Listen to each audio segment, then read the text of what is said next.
Magandang umaga po sa bawat isa sa inyo. Welcome back to our 365 Bible verses everyone should know. Gusto ko lang batiin bago tayo magsimula, si Marlo Samson. So, hello sa iyo kapatid. And I hope yung mga devotions natin malaking tulong talaga sa iyong buhay spiritual. Natuloy po natin yung ating Kristiyanong wais na tema, Making Wise Decisions Daily. Nakatuwa po kasi itong Proverbs, punong-puno talaga ng wisdom. Pag binasa mo to, dadaling ka nito kahit saang aspeto ng buhay. Sa pagsasalita, pagpili ng kaibigan, sa mga tukso, paano i-handle yung relationships, etc. Paano maging successful, paano i-handle yung kayamanan, paano mas maging spiritual, paano hanapin yung wisdom ng Diyos, etc. So, I hope sa mga devotions natin recently or itong theme na ito, mas lalo po tayo naging wais na mga Kristiyano. Hindi po tayo basta-basta gumagawa ng mga decisions na ikapapahamak natin later on. Kundi lahat ng mga decisions na ginagawa natin, pinag-iisipan nating mabuti. Nagiging maingat tayo. Ang tawag po doon ay prudence or being a prudent person. Pag sinabi nating prudent, maingat na tao. Calculative, kina-calculate talaga yung sitwasyon, ina-analyze bago gumawa ng desisyon. Kung pinag-iisipang mabuti. So, yung devotion natin may kinalaman po sa pagiging prudent. Now, ito po ay in relation to speech. Sabi po rito sa Proverbs chapter 10 verse 19. Sin is not ended by multiplying words, but the prudent hold their tongues. So, sa Tagalog po, Kawikaan, Gs 19, ang taong masalita ay malapit sa pagkakasala. Parang sobrang familiar nito, no? Yung mga chismoso na kakalala natin talagang malapit sa pagkakasala. Kasi masalita Sabi nga ng isang wise na tao, less talk, less mistake. Pag hindi ka masyado nagsasalita, pinag-iisipan mo lahat ng mga sinasabi mo, mas konti ang iyong pagkakamali. Less talk, less mistake. So, yung unang katuruan po natin mula dito sa mga kawikaan, of course, napakadami nating makukuha dito sa talatang ito. Isang talata lang to, pero pag mineditate mo yan, hinukay mo, pinagbulay-bulayan mo, ang dahil matututunan dyan. So, magbibigay lamang po ako ng 3 bagay na natutunan ko. Number 1, our speech reveals the condition of our hearts. Yung ating pananalita, ihahayag lamang nito kung ano yung tunay na nasa puso natin. Ano ba yung kondisyon? Ano ba yung kalagayan ng puso natin? Sabi sa talata, ang taong masalita ay malapit sa pagkakasala. Bakit? Kasi pag masyado kang masalita, minsan pag talkative ka kasi minsan hindi mo napapag-isipan yung sinasabi mo Okay lang maging masalita. Basta pinag-iisipan mo talaga yung sinasabi mo. Now, bakit malapit sa pagkakasala? Kasi sometimes, dala-dala lang tayo ng emosyon natin panahon na galit ka, panahon na masama loob mo, o panahon na merong sobrang juicy na topic, buhay ng may buhay, talagang atat na atat kang maipagkwentuhan, magkwento, magbigay ng kuro-kuro sa mga buhay ng may buhay. Kasi sobrang juicy Lalo na pag umupo yung kasamahan mo at sinimulan yung usapan na, eto na nga. Ayan na nga. Juicy yun pag ganun yung umpisa ng usapan. So minsan, sa mga ganun sitwasyon, talagang gusto mo talagang mag-contribute dun sa usapan na yun dun tayo nagkakasala madalas. No? Kasi nakapagsabi tayo na naging judgmental tayo, nakapagsabi tayo ng mga hindi natin dapat sabihin just because we are so talkative or we talk too much. Now, sa speech din natin, ipinapahayag nito kung yung kondisyon ng puso natin. Ikaw ba yung isang taong matalino? Ikaw ba yung isang taong prudent? Lalabas yan sa pananalita mo. Ikaw ba yung isang tao na pinag-iisipan mo yung sinasabi mo? Lalabas yan sa pananalita mo. Ikaw ba yung isang tao na mabuti ang puso? Lalabas yan sa pananalita mo. Ikaw ba isang tao na maitim ang budhi? Maitim din yung iyong sasabihin. Kaya kung gusto mo makilala yung isang tao, Baka nakita mo isang tao sobrang attractive, binata ka, dalaga ka, no? Meron naliligaw sa iyo or gusto makipagkilala sa iyo, sobrang attractive, gwapo, maganda. Antay mo magsalita. Kasi pag nagsalita 'yon, doon mo malalaman anong laman ng puso ng tao na 'yon. Ano yung malapit sa puso niya? Doon yung lalabas sa bibig niya. Sabi nga sa isang tawag rito, parang kasabihan, no? Sa bibig nahuhuli ang isda. Bakit?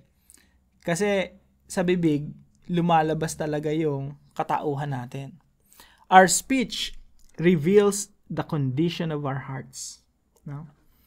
Now, pangalawa po, a full person's speech hurts and destroys. Ang isang taong stupid, fool, or ano ba Tagalog ng fool? Nahihirapan ako dito no? Minsan kasi pag tinatagalog mo, parang nagmumura eh. A full person's speech, yung pananalita ng isang taong foolish, nakakasakit, nakakawasak.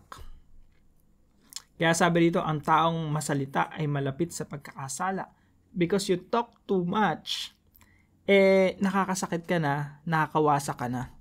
Lalo na pag ito ay may patungkol sa puri ng ibang tao, dangal ng ibang tao. Tapos may kausap ka, akala mo harmless lang yung usapan ninyo, na-impluwensyan mo pala yung kausap mo para mag-iba yung tingin doon sa tao na pinag-uusapan ninyo. So, yung speech ng isang foolish person, di masyadong pinag-iisipan yung sinasabi niya, nakakasakit yon at nakakawasak. Nakakawasak ng dangal, nakakawasak ng relasyon. Kaya po, mga kapatid, bilang mga Kristiyano, no, wag po tayong maging foolish when it comes to our speech. Sa pakikipag-usap natin, dapat iniisip talaga nating mabuti yung mga sinasabi natin. Pangatlo po, yung kabaligtaran naman, a wise person's speech heals and builds. Ang isang taong wise, careful yan magsalita. At ang purpose ng kanyang pagsasalita, by the way, ang taong wise, pag nagsalita, talagang pinag-iisipan. Tas ang purpose ng sinasabi niya, to build and to heal. Merong gusot, merong alitan, pag nagsalita yan, hindi yan gasolina na lalong magliliyab. Okay? Kapag merong gusot, away, apoy, pag nagsalita yan, tubig yan na inaapula yung apoy. Ganyan magsalita ang taong wais. Kaya kung ikaw ay isang taong wais, dapat yung lahat ng lumalabas sa bibig mo, merong kinalaman sa pagpapagaling, sa pag-aapula ng apoy, at sa pag-build, no? Binibuild mo yung tao. Now, hindi naman ibig sabihin na hindi ka na marunong mag-rebuke. Of course, kung wise na tao ka, marunong ka mag-rebuke. Minsan masakit yung rebuke. Pero open rebuke is better than secret love. Mas mabuti nang i-rebuke mo yung tao, mas mabuti na yung kaysa sa sikretong pagmamahal. So, a wise person's speech heals and builds. Now, dito po sa application naman, isa po ito, calm your heart so that your brain can speak. Kapag nagsasalita po tayo, dapat hindi laging nasa height ng ating emotion. Kung galit ka, huwag ka muna magsalita. Pahupain mo muna yung galit mo. Bakit? Kasi kapag galit na galit ka, nagsalita ka, yung laman na sasabihin mo, galit din. And it might hurt the person you're talking to. It might destroy that person. Kaya minsan, o madalas pag nag-aaway yung mag-asawa, nasa height ng emotion. Yung babaeng iniibig mo ng labis-labis, yung lalaking minamahal mo, pinangakuan mo ng respeto, yung babaeng pinangakuan mo ng pag-ibig, sa panahon na galit ka, tinatawag mong demonyo. Diba? Tinatawag mong satanas. O kaya tinatawag mong walang kwentang tao. Kasi sa panahon na galit ka, emotion yun eh. Madalas yung sinasabi mo hindi naman truthful. Hindi naman talaga yun yung gusto mong sabihin. Pero dahil nasa height ka ng emotion, yung sinasabi mo, nakakasakit, nakakawasak. Nagiging foolish talk na yung sinasabi mo. So, napakahalaga nitong calm your heart so that your brain can speak. pahupain mo muna yung puso mo. Huwag ka muna magsalita. Hayaan mo yung isipan ang magsalita pag humupa na ang iyong puso. So, napaka-wise nito, no, na itong application nito. Calm your heart so that your brain can speak. Apply po natin yan sa buhay mag-asawa, kahit sa relasyon sa magkakaibigan, sa magkakamag-anak, sa trabaho, napaka-useful po niyan. Dapat lagi tayo nagsasalita ng merong sobriety, sober, talagang galing sa pinag-isipan, prudent. No? Prudent, but the prudent hold their tongues. Yung isang taong maingat, yung isang taong wais, matalino, hinuhold niya yung dila niya sa panahon na nasa height siya ng emotion niya.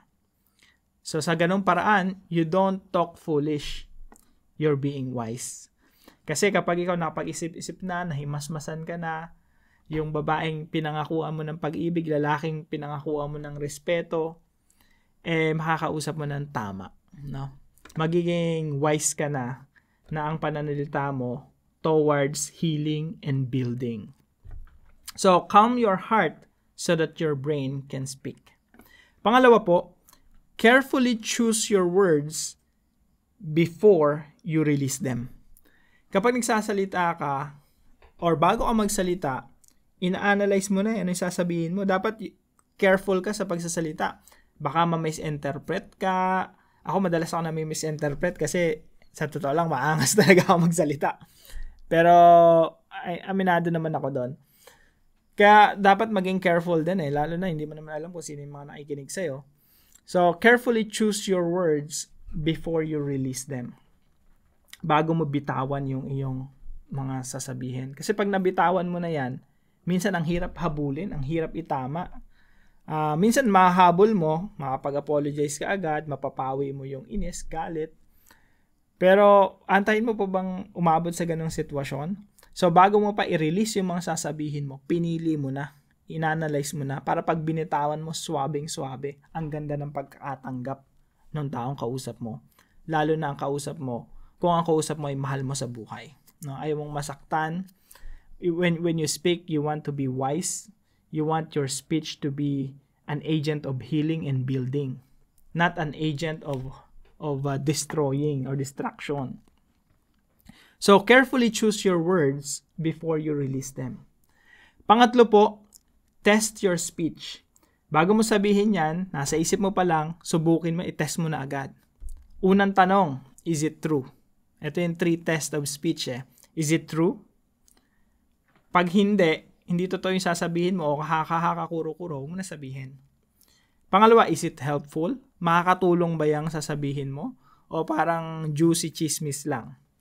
Kapag hindi helpful, wala na makakatulong sa kahit kanino, huwag mo na sabihin. Pangatlo, is it glorifying to God? Kapag hindi glorifying sa Panginoon yung sasabihin mo, makakasakit lang or chismis lang o walang katotohanan o hindi makabibigyan ng kaluguran sa Panginoon, huwag mo nang sabihin. So when you test your speech, dapat pumasa sa 3 tanong na ito. Is it true? Is it helpful? Is it glorifying to God? Kapag hindi pumasa, miski isa sa mga ito, just keep your mouth shut. No? Huwag ka na magsalita. Just be silent or abandon your thoughts. Huwag mo nang i-push pa yon. Huwag mo nang sabihin pa. Huwag mo nang i-bring up pa. Kung hindi naman pala totoo, hindi makakatulong at hindi ka lugod sa Diyos. So, test your speech. Now, para po sa ating discussion, why is it important to calm your heart so that your mind can wisely speak? Bakit importante na i-calm down natin yung puso natin, pahupain natin yung emosyon natin, para yung isip naman natin ang makapagsalita ng merong dunong, merong karunungan. So pag-usapan natin yan sa ating mga discussion group at para naman po sa ating panalangin. Father, please do not allow me to contribute to gossips and malicious talks. Lord, huwag niyo pong payagan na yung bibig ko, yung laman ng magko-contribute pa sa chismis at mga malicious talks. Help me to refuse to say something that is not glorifying to you. I want to speak from the heart, yet I want my words to be controlled by my mind. Give me wisdom, Lord, so that my speech will always heal and build for your glory. This I pray in Jesus' name. Sama po natin ito sa ating panalangin right after this devotion. At maraming salamat po sa ever-supportive nating kaibigan si Ma'am Juvie. Maraming salamat po sa inyo. Pagpalain kayo ng ating Panginoon. At kung meron po kayo natutunan, ipalam niyo po sa comment section. Appreciate ko po yung mga nagko-comment sa inyo. Thank you very much. And please share this devotion to your family and friends. Pagpalain po kayo ng Panginoon. See you po tomorrow, 5 a.m. dito sa ating daily devotion.